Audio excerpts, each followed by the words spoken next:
정서의 여성들 32번째 시간입니다.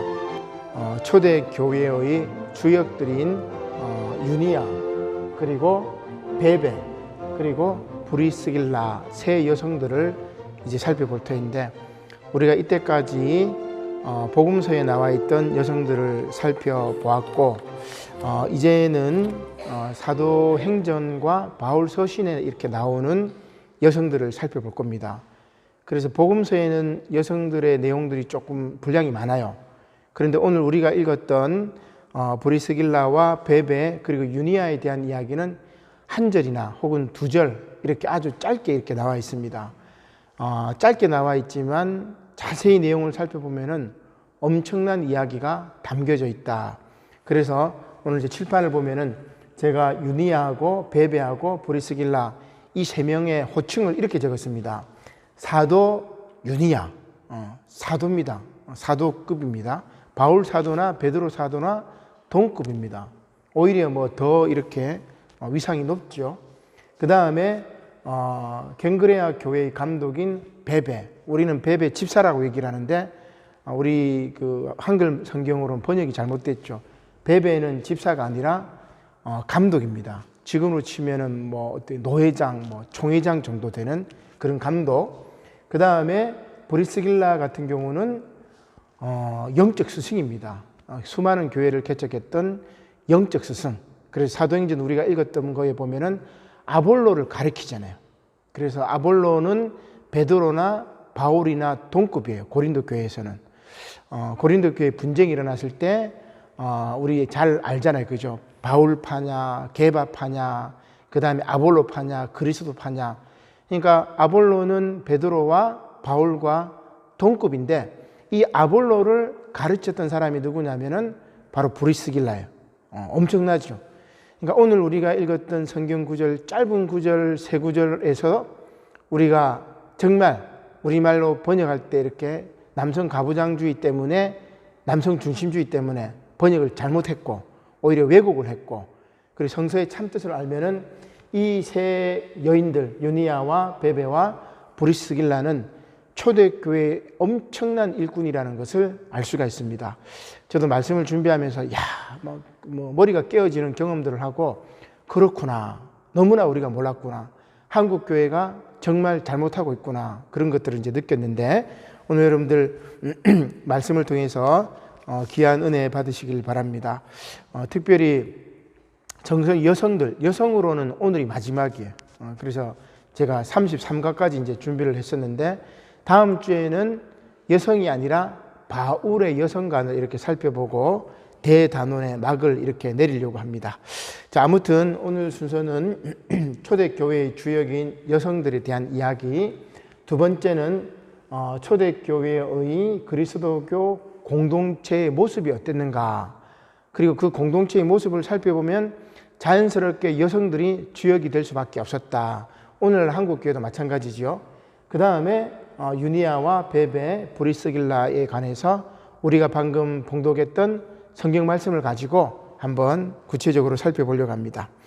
먼저 초대교회는 모진 박해 속에서도 그 믿음을 지키고 그리고 사랑을 실천했던 그러한 교회라고 이야기를 할 수가 있습니다. 엄청난 헌신을 했던 초대교회 교인들이었죠. 그래서 이 초대교회는 당시에 유대교뿐만이 아니라 헬레니즘, 그러니까 그리스 로마 시대의 그 헬레니즘의 문화적인 혹은 종교적인 경계까지도 넘어서 확장이 되어서 오늘날 우리나라까지 전해져서 보편적인 종교가 되었던 것이죠. 그 초대교회에 열심히 있는 성도들 때문에, 교인들 때문에 오늘 복음이 우리들에게도 전해진 것 아니겠습니까? 자, 그래서 바울 서신을 보면은 초대교회의 유명한 인물들을 이렇게 보여줍니다. 바울 자신은 마찬가지고 1차 선교 여행을 떠났던 바나바도 마찬가지고, 뭐 마가도 마찬가지고, 그리고 아까 제가 말씀드렸던 아볼로도 마찬가지고, 그리고 바울의 동력자였던 디모데라든지 에바브로디도라든지 마가라든지 두기고라든지 초대교회에 쟁쟁한 남성 일꾼들이 있습니다. 반면에 초대교회에 많은 여성들이 있었는데 그 여성들의 활동은 뭐 아볼로라든지 바울이라든지 바나바라든지 디모데라든지 이런 사람들보다 성경에는 많이 나와 있지 않아요. 그죠? 많이 나와 있지 않단 말입니다. 여성의 활동에 관해서 침묵을 하고 있고, 다만 오늘 우리 로마서 16장을 읽었었는데 이 로마서 16장에 한 3분의 2 정도가 여성들의 이름입니다. 그래서 바울 사도가 로마에 보내는 편지 그 마지막 인사말에 여성들이 조금 이렇게 등장해요. 그럼에도 불구하고 여성들의 선교적 활동이 아주 중요하다는 것을 오늘 본문 말씀을 통해서 살펴볼 수 있습니다. 남성 중심주의적인 사고방식 속에서 이 성서를 번역하면서 우리말로도 마찬가지고 영어 성경도 마찬가지, 그리고 헬라어 성경도 이렇게 보면은 남성 중심적인 게 있기 때문에 여성인데도 남성 명사로 이렇게 바꿔가지고 이렇게 번역하는 것도 있다, 그렇게 볼 수 있습니다.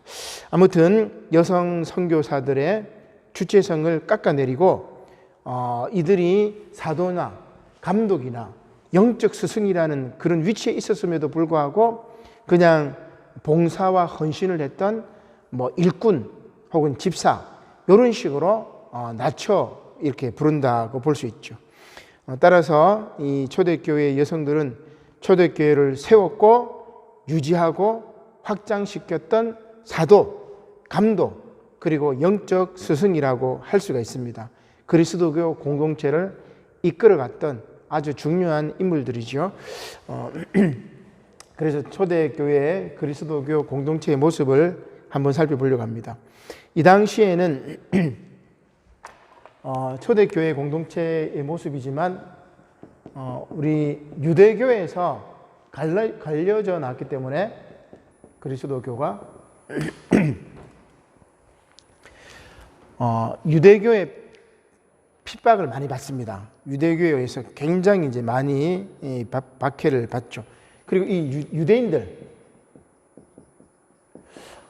유대인들이 박해를 많이 받죠. 인접 국가들이 침략을 하고 압제를 당합니다. 옛날에는 이제 바벨론이 그랬었고, 뭐 페르시아라든지 알렉산더 대왕 이후로 셀주코스 왕조라든지 프톨레미 왕조라든지 나중에는 또 로마 제국에 의해서도 핍박을 받고 괴롭힘을 당하죠. 이러한 유대 나라의 이방 세계에 대한 적대감이 이렇게 형성이 됩니다. 끊임없이 강대국이나 이웃 나라의 침략을 받으면 이웃 나라에 대해서 적대감이 생기죠. 우리나라도 이제 일본에 대한 감정이 좋지 않은데 바로 그런 것들이 바로 이 초대교회 유대인들에게 있었단 말입니다. 특별히 이제 초대교회에 보면은 유대인 그리스도인들이 있었고, 또 한 명은, 또 한 부류는 이방인 그리스도인들이 있었어요.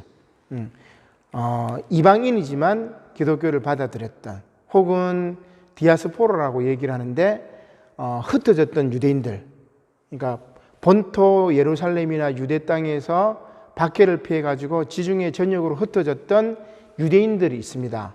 그러니까 그들을 우리가 이제 이방인 그리스도인들이라고도 부르긴 하는데, 혹은 이제 로마인들, 혹은 뭐 이제 아시아인들, 이런 이방인들 그리스도인들이 있었겠죠.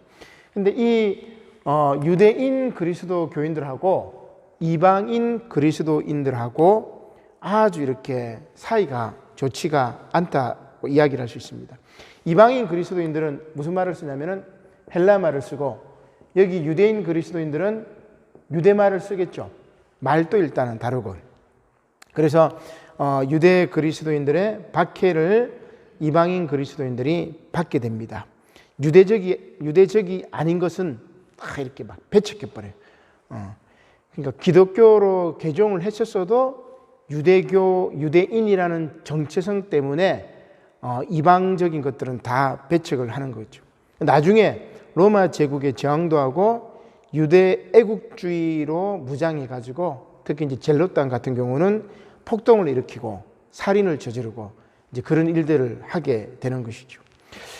그래서 예루살렘에 있는 유대 그리스도인들은, 예루살렘에 있는 유대 그리스도인들은 굉장히 보수적입니다. 굉장히 보수적이죠. 그리고 특히 이제 이 유대교 그리스도인들은 바리새적 유대 그리스도인들이라고 이야기를 할 수 있어요. 유대교 분파에도 바리새인들이 아주 극단적이잖아요. 바리새 율법을 굉장히 중요시한단 말이에요. 그런데 유대인 그리스도인들 가운데 이제 유대교인들 가운데 그리스도교로 개종했지만 그들이 바리새적인 그 율법 중심을 벗어나지 못합니다. 그래서 이들은 이방인들이 그리스도인들이 되는 것을 반대를 해요. 반대를 한단 말입니다. 독특하죠, 그죠? 그래서 유대교 그리스도인들과 이방 그리스도인들의 갈등이 심각했단 말이에요. 바울 사도는 이방인들의 선교사로 지중해 전역에 복음을 전할 때 바울이 만났던 이들이 뭐예요? 다른 복음을 전하는 이들을 만납니다. 바울이 가서 복음을 전하면 다른 복음을 가진 거짓 교사들이 와서 복음을 흩뜨려 버려요. 그 내용이 뭐냐면 바로 유대 그리스도인들의 이 교리라든지 그들의 사상이라고 할 수 있습니다. 그들의 사상은 뭡니까? 바리새적 유대 그리스도인들로서 율법을 지켜야 할례를 받아야 구원을 받는다. 예수 믿어 구원 받긴 하지만 완전하지 않다.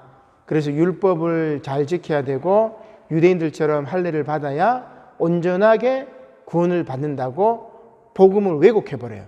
그것 때문에 바울이 로마서든 갈라디아서든 계속해서 논쟁하잖아요. 오직 믿음으로 말미암아 구원받는 거지 율법이나 할례나 유대 그리스도인들이 얘기하는 그게 아니라고 얘기해요.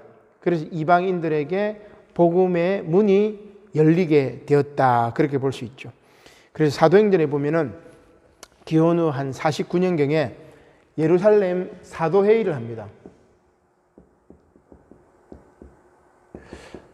예루살렘 사도회의를 여는데 오늘로 치면은 이제 총회라고 이렇게 볼 수가 있겠죠. 이때 베드로 그리고 야고보, 예루살렘 이제 그 기독교인 가운데, 그 다음에 이방인 선교를 대표해서 바나바하고 바울이 논쟁이 붙어요. 이방 선교를 해야 되느냐 말아야 되느냐. 근데 유대교 그리스도인들은 복음을 이방인들에게는 하지 않죠. 굉장히 보수적이기 때문에. 그래서 이 유대 애국주의 입장에서 야, 복음을 이방인들에게 전해서는 안 된다. 그러나 바울하고 바나바는 복음을 이방인들에게까지 전해야 된다. 예수님도 그랬고. 그렇게 해가지고 논쟁을 해서 결과는 어떻게 되냐면은 바로 바울과 바나바의 입장이었던 이방 선교를 결의하게 됩니다. 그게 이제 우리 베드로가 환상을 봤던 고넬료 이야기가 그 맥락에서 이어지는 거겠죠.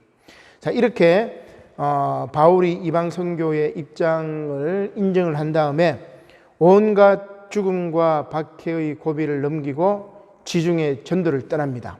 바울이 지중해 전도를 쭉 1차, 2차, 3차, 나중에 이제 로마까지 잡혀가서 복음을 전하는 거죠. 그때 바울이 혼자 한 게 아니에요. 가는 곳곳마다 수많은 동역자들을 만나게 되죠. 그리고 바울이 가서 교회를 세웁니다. 어떤 교회를 세울까요? 가정교회를 세웁니다. 그러니까 바울이 가는 그 바울을 초청했던 그 집을 교회로 바꾸는 거예요. 옛날에 우리가 개척을 할 때도 집에 모여가지고 뭐 몇 명이 모여서 그 집에서 모여서 교회를 시작하잖아요. 가정교회가 그렇게 생겼단 말이에요. 초대교회도 그렇단 말입니다. 그때 가정교회를 세울 때 여성들이 가정교회를 세우는데 도움을 주고 또 여성들이 가정교회를 세우고 그리고 이끌었습니다. 성경에는 그 나와 있지 않지만 우리 교회사의 역사를 쭉 살펴보면은 여성들이 가정교회를 세우고 여성들이 가정교회를 지키고 그리고 지금까지 왔다, 이렇게 볼 수가 있겠죠. 그래서 이 당시에 그리스도교 공동체의 모습은 바울 공동체하고 연결이 되는데 종말론적 공동체입니다. 예수님이 다시 오시기 때문에 그들이 모여서 기도하고 나누고 그리고 종말론적인 신앙을 가지고 새로운 세상을 바라본 거죠. 그 새로운 세상은 어떤 세상이에요? 예수님께서 전하셨던 하나님 나라라는 새로운 세상이죠. 평등과 개방을 통한 예수님께서 전하셨던 그 하나님의 새로운 세상을 맞이하기 위해서 그들은 남자든 여자든 어린아이든 어른이든 할 것 없이 하나가 되었다. 그것이 바로 그리스도교 공동체의 모습이라고 이야기를 할 수 있습니다. 그래서 갈라디아서 3장 28절에 보면은 사도 바울이 그렇게 얘기를 하죠. 이방인이나 유대인이나 종과 자유인이나 남성과 여성이나 그리스도 안에서 다 하나이고 차별이 없다고 이야기를 하죠. 이게 바로 그리스도교 공동체의 모습이었고 그 주역들이 바로 초대교회의 여성들이었다. 이렇게 우리가 상황을 좀 이해를 하고 초대교회 상황 속에서 여성들이 큰 역할을 했다. 그렇게 기본적으로 우리 전제를 두고 자 먼저 유니아 사도부터 한번 살펴보도록 하겠습니다. 우리 아까 읽었지만 로마서 16장 7절 말씀. 자 유니아 사도인데 로마서 16장 7절 말씀. 자, 같이 다시 한번 읽어볼까요? 시작. 내 친척이요 나와 함께 갇혔던 안드로니고와 유니아에게 문안하라. 그들은 사도들에게 존중이 여겨지고 또한 나보다 먼저 그리스도 안에 있는 자라. 아멘. 자, 바울 사도가 이제 안드로니고는 이제 남편이겠죠. 유니아가 여성입니다. 자, 이 유니아에게 문안하라고 이야기를 하면서 두 가지를 이야기합니다. 그죠? 유니아에게는 두 가지를 이야기하죠. 유니아에 대한 평가라고 볼 수 있습니다. 뭐라고 이야기를 합니까? 유니아에게. 유니아에게 첫 번째는 뭐라고 되어 있습니까? 유니아는 어떤 사람입니까? 자, 사도들에게 존중받은 사람. 그죠? 이렇게 번역이 되죠.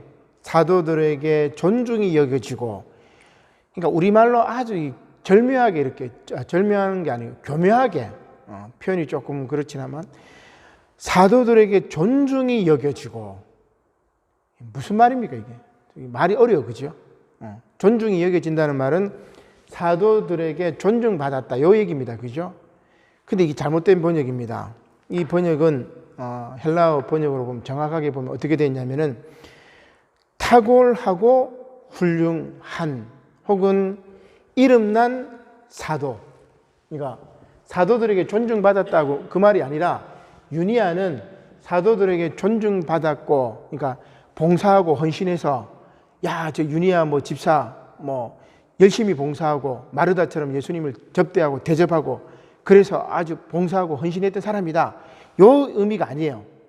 그러니까 우리가 우리말로 지금 읽으면은 사도들에게 존중이 여겨지고 하니까, 사도들이 이 유니아를, 봉사를 잘해가지고 아주 이렇게 칭찬했다. 이렇게 받아들인다고. 절대 그게 아닙니다. 이 원어적인 의미로 보면은 어떻게 번역되냐면은 탁월한 혹은 그 다음에 이름난 사도다. 사도이다. 이렇게 번역할 수 있어요. 근데 왜 유니아는 이름나고 탁월한 사도다. 이렇게 번역된 것을 우리말로는 왜 이렇게 바꿨을까? 여자는 사도가 되면 돼요, 안 돼요? 옛날 우리 조선시대 사고방식으로 여자가 과거 시험 볼 수 있습니까? 없습니까? 감히 어디 여자가 그런 사고방식으로 딱 보니까 이 성경 말씀이 잘못됐구나. 아니면 하나님 말씀은 이래도 우리 사고방식으로 안 돼. 여자는 안수 주면 안 돼. 이렇게 한다. 놀랍죠, 여러분? 저는 머리 한 대 맞은 것 같아요. 우리말로 보면 이렇게 되어 있지만 헬라어 말로 하나님 말씀 원래 쓰여진 말로 보면은 유니아는 탁월하고 이름난 사도입니다. 이렇게 표현되어 있어요. 그거를 왜 여자는 사도가 돼서는 안 된다는 우리 문화, 유교적인 문화 때문에 이렇게 번역을 했을까? 아주 이 성경은 빨간 줄을 막 꺼버려야 돼. 하나님 말씀이 빨간 줄 끈 게 이상하긴 한데 이 말은 사도들에게 존중이 여겨지고 사도 가운데 뛰어나기 때문에 다른 사도들이 존중했다는 그 말이에요. 이해가 되죠, 여러분? 너무너무 중요합니다. 이게 지금 혁명적인 말이에요. 한국 교회를 뒤집어 엎을 수 있는 말이고 합동 교단을 뒤집어 엎어 버릴 수 있는 아주 위대한 말입니다. 엄청난 성경 말씀, 하나님 말씀이죠. 유니아는 그런 사람입니다. 그런데 초대교회도 보면은 요 문장을 보면은 남성 복수 명사로 이렇게 써버려요. 그러나 우리 초대교회 가운데 초대 교부들 가운데 AD 한 2세기 이후 한 4세기까지 2, 3세기에 살았던 이 알렉산드리아의 오리게네스라든지 크리소스톰이라는 이 초대 교부의 저수를 보면은 책을 보면 뭐라고 되어 있느냐 이렇게 되어 있습니다. 유니아에 대한 이야기. 이 여인의 헌신을 보라. 과연 유니아는 사도로서 명명될 수 있는 충분한 자격이 있지 않은가. 이렇게 유명한 초대교회 교부 오리게네스가 유니아를 사도라고 이야기를 하고 그 다음에 사도로 명명될 수 있는 충분한 자격이 있다고 서술을 했단 말이에요. 근데 이런 문서들은 막 밝혀 보여주지 않아요. 그죠? 그게 오늘날 한국의 가부장적인 기독교 문화라고 이야기를 할 수 있습니다. 아마 이런 설교를 한국에서 하는 사람들 몇 명 없을 것 같아요. 하나님 말씀 그대로 전하는 사람이고. 자, 두 번째는 유니아는 또 어떤 사람이에요? 아주 중요한 말씀이 이어집니다. 7절에 보니까 두 번째는 나는 누굽니까? 여기서 나는 누구예요? 바울보다 뭐죠? 먼저 그리스도 안에 있는 사람. 그러니까 바울보다 먼저 믿은 사람이랍니다. 놀랍죠, 여러분? 이 짧은 구절에 이런 혁명적인 말씀이 들어있는 겁니다. 유니아는 아주 존중이 받는 사도 가운데 한 사람이고 유니아는 또 바울 자기보다 먼저 믿었던 사람이라. 바울이 선배로 인정해 준단 말입니다. 그렇죠? 그래서 무난하라고 이야기를 하고 있는 거죠. 바울보다 먼저 믿었던 사람이고 옥살이도 마다하지 않은 이방 선교의 개척자였고 사도들 중에 뛰어난 사도, 베드로보다 바울보다 더 뛰어났던 사도가 유니아 사도입니다. 근데 유니아 사도라는 말 여러분 들어봤어요? 오늘 저를 통해서 처음 들어봤잖아요. 그죠? 한국 교회가 유니아 사도라는 말을 하는 그때 이 땅이 제대로 된 교회로 변하지 않을까 저는 그렇게 생각을 해봅니다. 자, 두 번째 인물입니다. 베베 감독이죠. 베베 감독은 16장 1절과 2절에 나와 있습니다. 자, 16장 1절과 2절 같이 한번 읽어보겠습니다. 시작. 내가 갱그레아 교회의 일꾼으로 있는 우리 자매 베베를 너희에게 추천하노니 너희는 주 안에서 성도들의 합당한 예절로 그를 영접하고 무엇이든지 그에게 소용되는 바를 도와줄지니 이는 그가 여러 사람과 나의 보호자가 되었음이라. 아멘. 자, 제일 먼저 인사를 했기 때문에 제일 중요하겠죠. 그죠? 자, 그러면 이 베베에 대한 호칭이 몇 가지가 나옵니까? 1절과 2절 한번 살펴보세요. 베베에 대한 호칭이 몇 가지가 나오죠?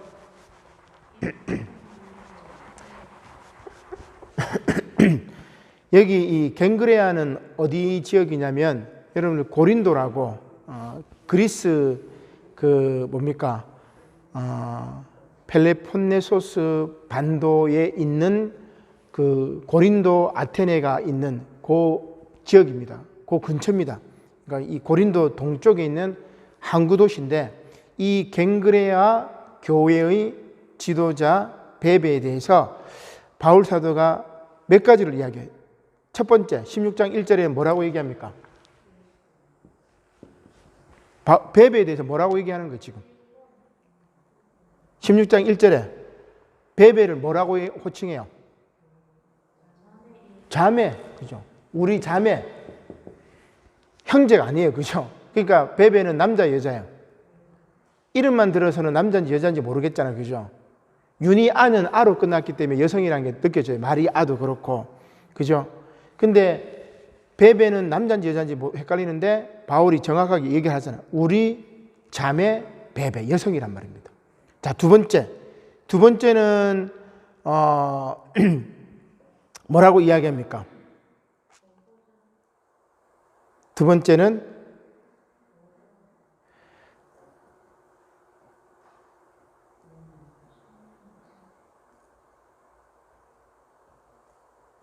그 다음에 16장 1절에 보면은 자매 전에 하나 또 더 있다, 그죠?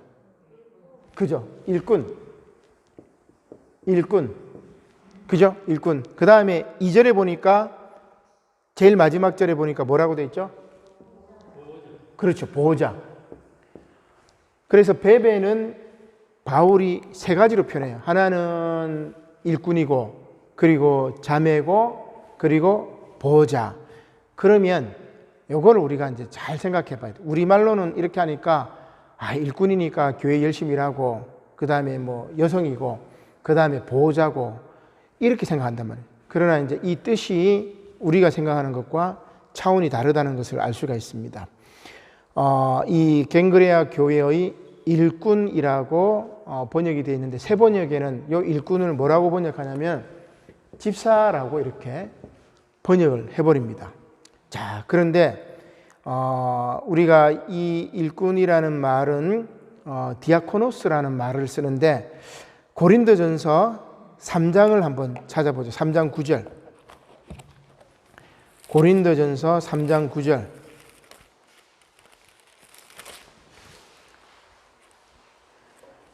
자, 고린도전서 3장 9절 같이 읽어볼까요? 시작. 우리는 하나님의 동력자들이요 너희는 하나님의 밭이요 하나님의 집이니라. 아멘. 자, 여기에 사도 바울이 아볼로라든지 자신이라든지 베드로라든지 그렇게 얘기를 하면서 우리는 하나님의 뭐라고 얘기를 하죠? 디아코노스, 요 말입니다. 그러니까 여기 일꾼이 우리말로는 일꾼으로 번역되어 있지만은 디아코노스라는 말인데, 고린도전서 3장 9절에 남자들을 표현할 때는 동력자라고 얘기해요. 무슨 동력자? 하나님의 동력자. 같은 단어인데 여성에게는 일꾼이라고 해가지고 집사라는 말로 싹 번역해버리고, 같은 단어인데 베드로나 바울, 아볼로나 바울에게 해당이 될 때는 하나님의 동력자라고 싹 번역해버려요. 우리말이. 이해가 되죠, 여러분? 같은 단어인데 여성에게는 그냥 단지 일꾼이라고 싹 번역해가지고 뭐 아무것도 아닌 것처럼 얘기를 하고, 남성들에게는 하나님의 동력자라는 말로 디아코노스를 딱 번역해버려요. 이해가 되시죠, 여러분? 중요한 이야기입니다. 자, 그러면 이 베베는 누구냐? 하나님의 동력자. 더 나아가서 베베를 또 뭐라고 이야기하냐면은 프로스타티스라고 이야기합니다. 여기 나오는 말이 뭐냐면은 바로 보호자라는 말이에요. 자, 그런데 이 프로스타티스라고 이 프로스타티스라는 말은 무슨 말이냐면은 로마 시대에는 그 법적인 대리자이기 때문에 보호자가 되겠죠. 그죠? 근데 이게 단체나 기관이나 혹은 교회로 가게 되면 뭐가 돼요? 법적인 보호자, 전체를 감독하고 보호해 주는 것 뭐예요? 감독이란 감독. 감리교회는 감독이 있잖아요. 그죠? 우리로 치면 뭐예요? 총회장 혹은 뭐 노회장. 그죠? 그러니까 베베는 그 당시에 아주 유명했던 감독이고, 그 다음에 엄청났던 교회의 지도자인데, 우리말 성경으로는 번역하면서 그냥 보호자가 되었습니다. 바울이 이야기를 이렇게 하니까 16장 1절과 2절을 쭉 읽어봐도 여러분들 베베가 그냥 뭐 초대교회 그냥 열심히 봉사하고 뭐 청소 봉사하고 뭐 식당 봉사하고 전도 봉사하고 성가대 봉사하고 교사 봉사하고 그랬구나, 이렇게 느끼신단 말이에요. 그게 아니에요. 그게 아니란 말이에요. 오늘 이야기하는 이 보호자라는 말, 프로스타티스라는 말이라든지 혹은 일꾼이라는 말, 디아코노스라는 말은 모두 다 하나님의 동력자 혹은 감독이라는 의미를 갖고 있습니다. 그만큼 베베의 위상은 엄청났어요. 그래서 바울이 제일 먼저 베베에게 문안하고 공식적으로 베베를 뭐예요? 로마 교회에 추천합니다. 16장 1절 마지막 절에 보니까 우리 자매 베베를 너희에게 추천하노니, 로마 교회에 추천한단 말이에요. 감독이니까 추천할 수 있죠. 그죠? 그만큼 중요한 인물이었다. 남성 중심 사회 구조 속에서 저평가되었던 인물이 바로 베베라고 이야기를 할 수 있습니다. 자, 그 다음 세 번째, 브리스길라인데, 우리 브리스길라는 우리가 사도행전 18장 24절로 26절에 이제 딱 나와 있기 때문에 여러분이 잘 알 수 있는데, 이 브리스길라 같은 경우는 제가 여기도 적었지만은 교회 개척과 영적인 스승 두 가지로 이제 이야기를 할 수 있습니다. 자, 그러면 말씀을 한번 찾아보죠. 사도행전 18장 24절. 사도행전 18장 24절입니다. 자, 같이 한번 읽겠습니다. 시작. 알렉산드리아에서 난 아볼라라 하는 유대인이 에베소에 이르니 이 사람은 언변이 좋고 성경에 능통한 자라.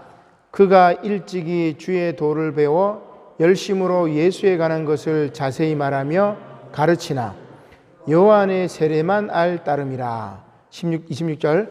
그가 회당에서 담대히 말하기 시작하거늘 브리스길라와 아굴라가 듣고 데려다가 하나님의 도를 더 정확하게 풀어 이르더라. 이 아볼로가 누구예요?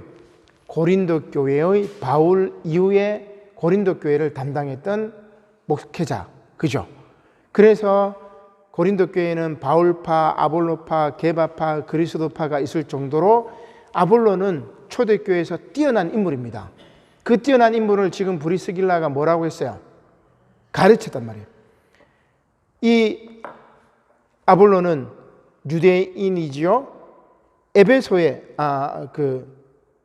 아닙니다. 에베소에 이르렀을 때 아볼로라는 사람이 언변이 좋고 성경에 능통했던 사람입니다. 그리고 25절에 보니까 일찍이 주의 도를 배워, 그러니까 예수 그리스도의 복음을 들었다는 말이죠. 그리고 열심으로 예수님에 관한 것을 막 전합니다. 예수의 복음을 전한단 말이에요. 그런데 이 사람은 뭐만 알 뿐이에요? 요한의 세례만 알 뿐이에요. 그러면 무슨 세례를 모른다는 말이죠? 성령 세례를 모른단 말이에요. 그러니까 이 사람은, 아볼로는 오순절날 성령 강림 사건을 통해서 성령이 임하셨다는 것을 알지 못하고 예수 그리스도의 부활과 승천과 성령의 다시 오심을 알지 못하고 단지 뭘 알아요? 세례 요한의 세례를 알고 예수님께서 하셨던 말씀, 그죠? 복음서 말씀 그 정도만 알 뿐이지 예수께서 죽음 당하시고 부활하시고 승천하시고 다시금 성령을 보내주셨던 성령 세례를 알지 못했던 인물이에요. 그래서 해당에서 막 예수님의 복음을 막 전하고 있는 아볼로를 탁 보고 브리스길라와 아굴라가 그를 듣고 데려다가, 그죠? 하나님의 도를 더 정확하게 풀어서 가르쳤습니다. 뭐예요? 영적 스승이죠. 영적 스승. 그죠? 아볼로를 가르쳤다고 하면 아볼로와 베드로가 바울이 동급이니까 오히려 브리스길라는 바울보다 더 높다라는 말은 좀 그렇고 바울보다 더 위대한 스승이었던 겁니다. 여러분 놀랍죠? 이렇게 짧은 구절 중에 여성들의 위대함이 묻혀져 있었던 겁니다. 찾으려고도 하지도 않았고 찾아도 번역을 이상하게 만들어 버렸고, 그래 참 하나님 말씀이 위대하다는 것을 다시 한번 깨닫게 됩니다. 또 하나 이 브리스길라는 교회를 개척했다 했죠.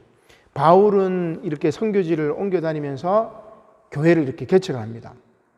그 다음에 이 브리스길라와 아굴라가 이 사람들은 에베소에 갔다가 고린도에 갔다가 로마에 갔다가 다시 이제 고린도로 이제 이동을 하게 되는데 천막 짓는 일을 해요. 그래서 바울하고 동력자죠. 그리고 그 사람들이 가는 곳곳마다 그 가정마다 다 교회로 바뀌어버려요. 그러니까 실제로 바울이 전도한 것보다는 브리스길라와 아굴라가 가정교회를 개척한 것들이 더 많다고 볼 수 있죠. 그러나 바울이 사도였기 때문에 바울 이름으로 그 교회들이 이렇게 유지가 되었고 바울이 그 교회들에게 편지를 썼기 때문에 우리가 이 브리스길라와 아굴라의 역할들은 가소평가되었지만 실제로 이들은 가는 곳곳마다 교회를 세웠던 그런 놀라운 여성이라고 이야기를 할 수가 있습니다. 자, 그 다음 로마서 16장 4절로 다시 한번 넘어갑시다. 바울은 뭐라고 이야기하느냐? 로마서 16장 3절부터 볼까요? 자, 두 번째 이제 이야기하는 여성이 바로 이 브리스가입니다. 아굴라보다 앞에 있다, 그죠? 자, 16장 3절. 너희는 그리스도 예수 안에서 나의 동력자, 그죠? 브리스길라와 아굴라는 동력자입니다. 영적 스승이기도 하고 아볼로의 영적 스승이기도 하고 바울의 동력자이기도 하고 그 다음에 4절 말씀에 보니까 브리스가와 아굴라에게 문안해라, 인사해라. 그러면서 그들을 설명합니다. 자, 4절. 그들은 내 목숨을 위하여 자기들, 브리스가와 아굴라 자기들의 목까지도 내어 놓았나니. 그러니까 목숨을 바쳐가지고 바울의 선교 사역을 도와줬단 말이에요. 엄청나죠? 그 다음 나뿐 아니라 이방인의 모든 교회도 그들에게 뭐 하느라? 감사. 이 브리스길라에게 감사를 하는데 바울도 감사하고 그 다음에 이방인의 모든 이방인의 모든 교회들, 지중해 연안의 모든 교회가 누구인데 감사해야 돼요? 브리스길라와 아굴라에게 감사란 말이에요. 바울이 이방 교회들을 개척했지만 내가 한 것이 아니고 하나님이 하신 것이겠죠. 내가 한 것이 아니고 브리스길라와 아굴라가 도와줘서 교회를 개척했고 가정교회가 세워졌고 하나님의 복음이 전했기 때문에 그들에게 문안 인사하고 그들에게 감사해라, 그런 이야기를 합니다. 여러분, 너무나 놀라운 말씀이죠. 바로 이것이 오늘날 감춰졌던 새 초대교회 여성 지도자들이라고 할 수 있습니다. 저는 오늘 이 말씀 준비하면서 또 이 새 여성을 이렇게 다시 살펴보면서 정말 우리가 성경 속에 감춰졌던 여성들의 역할들을 찾아내야 되는구나. 그리고 그것을 통해서 한국교회가 새롭게 변화되지 않으면 미래가 없다는 그런 생각을 해보게 됩니다. 오늘 이 말씀이 저와 여러분들에게 귀한 은혜가 되시기를 주님의 이름으로 간절히 축원합니다. 아멘. 기도드리겠습니다. 고마우신 하나님, 감사를 드립니다. 오늘 유니아 사도와 또한 베베 감독과 그리고 영적 스승이었던 교회 개척자 브리스길라를 통해서 하나님 초대교회의 많은 여성들이 참으로 하나님 나라의 복음을 위해서 교회를 위해서 힘썼음을 기억합니다. 그러나 아버지 하나님, 오늘 우리들은 그 초대교회 여성들을 그들의 사역을 제대로 알지 못하고 여성들을 목사 안수 주지 못하는 교회들이 교단이 존재하고 있는 이러한 상황입니다.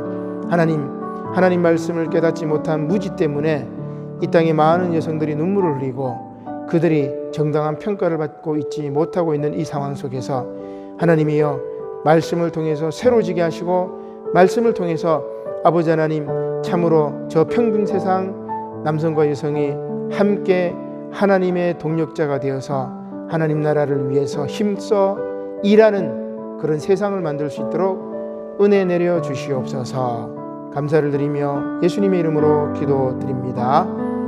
아멘.